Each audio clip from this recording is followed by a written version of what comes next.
Une soirée sans aucun couvert donc pour les restaurants partout en France. Ils ne font pas partie des commerces qui restent ouverts pendant ce reconfinement. Bonsoir Bernard Boutboul. Bonsoir. Vous êtes le président de Gira, cabinet d'études, de conseil et d'accompagnement dans l'univers de la restauration. Ce reconfinement, c'est une nouvelle épreuve pour les restaurateurs. Vous êtes en contact avec eux. Quel est le moral des troupes?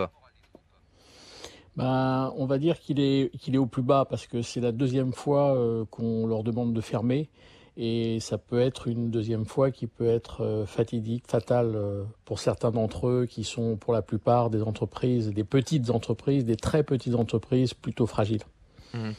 Vous apportez votre aide à ces restaurateurs avec des conseils notamment. Que peuvent-ils faire pour tenir le choc? J'aurais tendance à dire qu'au lieu de jouer en défense, il faut peut-être passer à l'attaque, et c'est-à-dire concrètement, puisque on ferme leur restaurant, eh bien il faut essayer de faire du chiffre d'affaires restaurant fermé.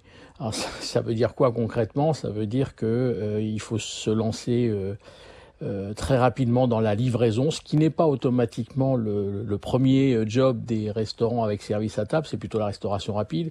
Il faut faire du click and collect. Le click and collect, c'est de la vente à emporter qui est juste digitalisée. Mais on peut aller beaucoup plus loin en innovant.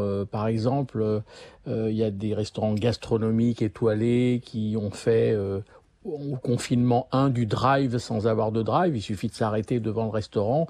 On vous charge votre coffre avec un super beau packaging, une fiche de progression qui vous explique à quel moment réchauffer les légumes, à quel moment mettre la sauce, voire des, euh, des conseils sur les arts de la table pour passer une très bonne soirée avec vos amis ou votre famille. Mais il y a aussi quelque chose qui monte en France depuis un certain temps. Vous savez, c'est l'afterwork. Vous savez, aller boire des coups, manger une Mhm. planche, des tapas, des mezzés, Pour le coup, il faut en faire etc. le deuil de ça, Il faut en faire le deuil, vous avez raison, au jusqu'au restaurant 1er et dans les décembre au bars. moins. Mais pourquoi ne proposerait-on pas de l'afterwork à remporter à la maison? Et là, ça pourrait effectivement Ça veut intéresser dire qu'il faut beaucoup de emporter ses consommateurs, collègues avec soi. ses collègues, Ça ses pose amis ou sa problème. famille. Terminer la journée de travail à la maison plutôt que de la terminer dans un bar. Vous... Euh, Allez-y, je vous on ai peut, coupé.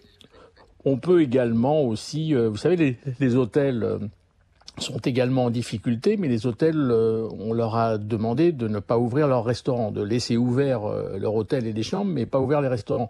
Les restaurants devraient proposer, je leur ai largement suggéré de proposer, d'aider les hôteliers pour leur mettre à disposition des plats, des entrées, des desserts, pour le fameux room service, puisqu'il est interdit de manger au restaurant de l'hôtel, mais il n'est pas interdit de manger dans sa chambre.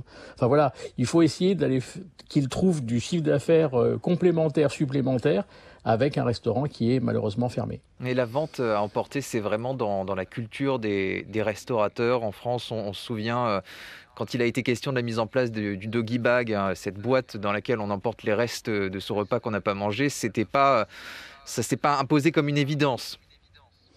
Non, parce que le ducky bag, vous avez raison, c'est pas dans notre culture. Si vous préférez, chez les anglo-saxons, c'est dans leur culture parce qu'ils prennent ça comme de l'anti-gaspi.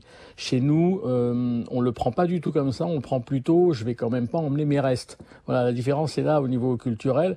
C'est pour ça que le doggy bag décolle pas en France. En Mhm. revanche, la vente à emporter existe depuis très longtemps en France et je dirais que les Français sont plus fans de vente à emporter que de livraison d'ailleurs, parce que le chiffre d'affaires de la vente à emporter est 10 à 15 fois supérieur au chiffre d'affaires de la livraison. Mhm. Ça, c'est juste un moyen de s'occuper en attendant la réouverture ou ça peut vraiment être un vecteur de chiffre d'affaires pour ces restaurateurs.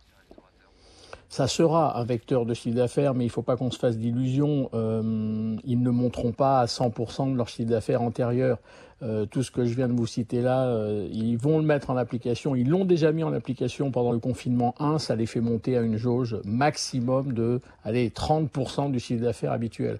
Ce qui pose un certain nombre de problèmes parce qu'il y a certains restaurants à 30% de leur chiffre d'affaires antérieur qui ne sont pas à leur seuil de rentabilité. Et là, ça pose des problèmes évidemment financiers. Le gouvernement annonce 15 milliards d'euros de mesures de soutien par mois pour les entreprises forcées de fermer. Est-ce que c'est suffisant pour passer la tempête? Non, c'est pas suffisant parce que le secteur de la restauration, c'est un secteur qui pèse 100 milliards d'euros de chiffre d'affaires, si j'arrondis les chiffres.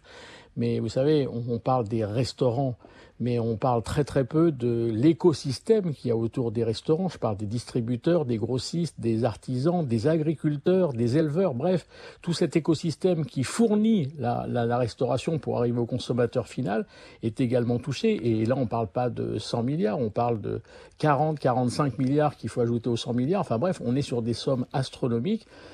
C'est bien les 15 milliards du gouvernement, mais ça va être largement insuffisant à laisser debout un certain nombre d'établissements de restauration en France, malheureusement. Merci à vous, Bernard Boutboul. Je rappelle que vous êtes le président de GIRA, cabinet d'études, de conseil et d'accompagnement dans l'univers de la restauration.